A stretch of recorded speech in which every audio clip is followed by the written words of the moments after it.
recent study by the World Health Organization has revealed that 18.3% of COVID-19 deaths in the African region are among people with diabetes. The analysis of 14 African countries provided information on COVID-19 and comorbidities, as well as the risk of complications or death from COVID-19 among people with diabetes. Here is Dr. Jean-Marie Danjo explaining the effect of COVID-19 on diabetic patients and preventive tips. In the African region is very poor. There is limited access to early detection and to screening for diabetes for the population.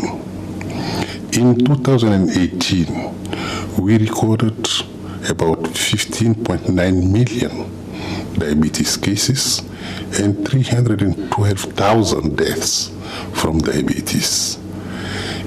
This is very worrisome. But in addition to that, more than 50% of people living with diabetes are unaware of their condition.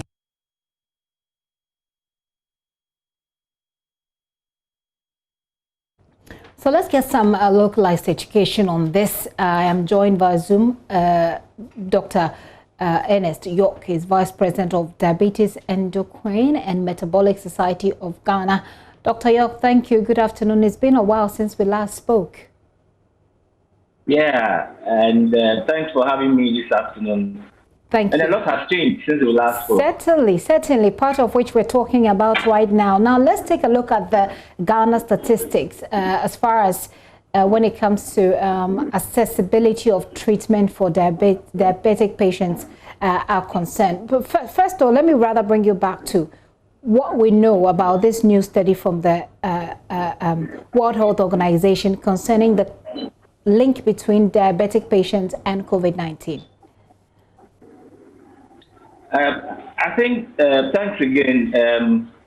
The information that was just put out by WHO, those of us in the scientific community and those of us involved in the care of COVID patients is not new.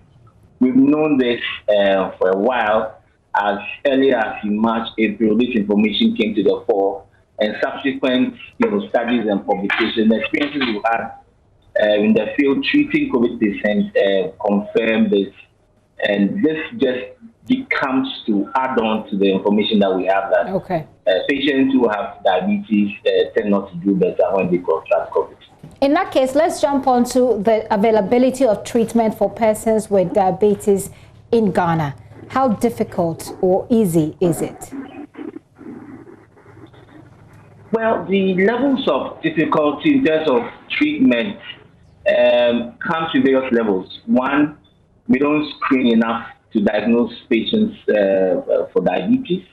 And I know that some hospitals, once you enter the emergency room, you are screened for most places, it will take the effort of a doctor to think about the fact that as you screen somebody for diabetes. But what needs to rather be done on a regular basis is for every person aged 30 and above, once you visit the health facility, at least once a year, you should have to be screened for diabetes. Beyond that, when you are also screened or diagnosed, there's difficulty of accessing medications at all levels. And various factors account for that. Either the treatment is not available or it's costly. Yeah. So people will resort to all sorts of alternate medications or treatment using the herbs, and of course, people also go to pray. They use over-the-counter medications by themselves. So they only report to the hospital when things are getting out of hand. And unfortunately, we see a lot of patients with complications. The very first day you see them in hospital. So it comes in various forms. The difficulty we have in treating and managing patients with diabetes. You did indicate that every person 30 and above, did I get it right? Is it 20 and above or 30 and above? 30 years and above. 30 and above should at be least screened. Have a screening for form of screening for diabetes once every year. Once every year. Because the population, yes, the African population is a very high risk population. I see. Now let's take a look at between last week and now. I think we're around 900, and we've jumped from 900 to 1,000. I think 59 or so. I'll check with my figures right now. But It's been a while since we had this conversation, and you are on the front line. How did things pan out? Did it just go down and all of a sudden just surge back? Can you explain the figures we're seeing right now? I think the answer is obvious to everybody who cares to know. It's no half-looking thing. First of all, the restrictions were relaxed. So then people had the liberty to now mingle.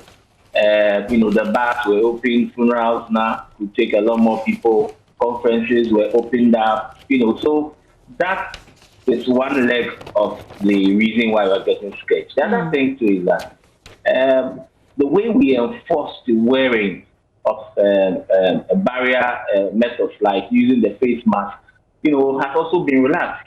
The authorities are not enforcing it. And then on the individual levels, everybody, saying COVID-19, COVID, but it didn't go. So people have relaxed, and we are not observing the social distancing, and physical distance have not been observed. Hand hygiene is thrown to the roof. So all of these have contributed to the spread. Now remember also that there's heightened political activity, and I was privy to the promo you just played, when one of my colleagues, just urging the politicians to make sure that they do what is right, and they know what is right. So they've all conspired to make sure that we are seeing a scourge. I didn't think that this is a second wave. The COVID never went away. Okay. One, we reduced our level of testing. Yes, we did well in controlling it. But community spread still existed. And because we're not testing as much in the past as we did in the past, we're not getting the numbers.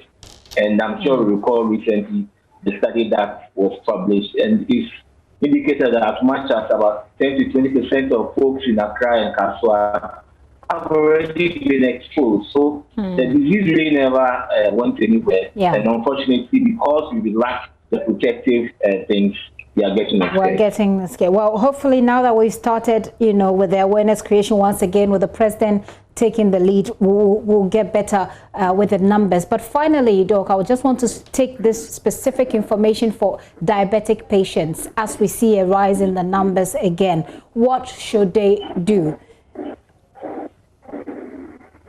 I think it's a very good question. Yes, to reiterate the fact that those who have diabetes tend to suffer severe disease and also suffer a lot more death. So what do we do as diabetes patients? And I would even say that it's to the whole general public. First things first, prevention is better than cure. Right. So let's avoid contracting the disease. And that is to practice what works and has worked over time. Maintaining the physical distance that we should, hand hygiene, and then wearing of the face mask to be thrown overboard. But beyond that, as a diabetic, you also need to stay healthy. Eat right, exercise if you can. You're encouraged to do so, and reduce alcohol intake. There was this, talk in terms that alcohol kills COVID. Yeah. It doesn't. If you indulge in alcohol, you're going to put on weight. It's going to make the diabetes worse, and unfortunately, that may predispose to getting severe forms. But we must also take the chance to visit our doctor and look at our numbers and get treated. And when we are prescribed medication, let's kindly be compliant. And, hopefully, once we stay healthy, we will first may not be able to catch the disease. And when we catch it, we may not suffer severe consequences. Doc, thank you very much. I believe this week was also the World Diabetes Week, is it? Okay, so it's the World Diabetes Day, but the celebration is a week long. Okay. The climax is tomorrow. Okay. So the focus this year is the nurse and the diabetic and diabetes. So we're going to highlight the place of the nurse in the management of patients who live with diabetes. And yes, tomorrow we are having a webinar open to the general public. It's online. I'm sure later we can share the Zoom link with you so that you can share the general public, so that they can also join and get some education. That will be fine. Tomorrow we'll be here and we can include that in our bulletin as well. Doc, thank you very much for your time being on the front line. Dr. Ernest York is the president of the Diabetes, Endocrine and Metabolic Disease Association. I think I got that right there. He has been on the front line since COVID broke out here in Ghana, and he has some advice for diabetic patients especially.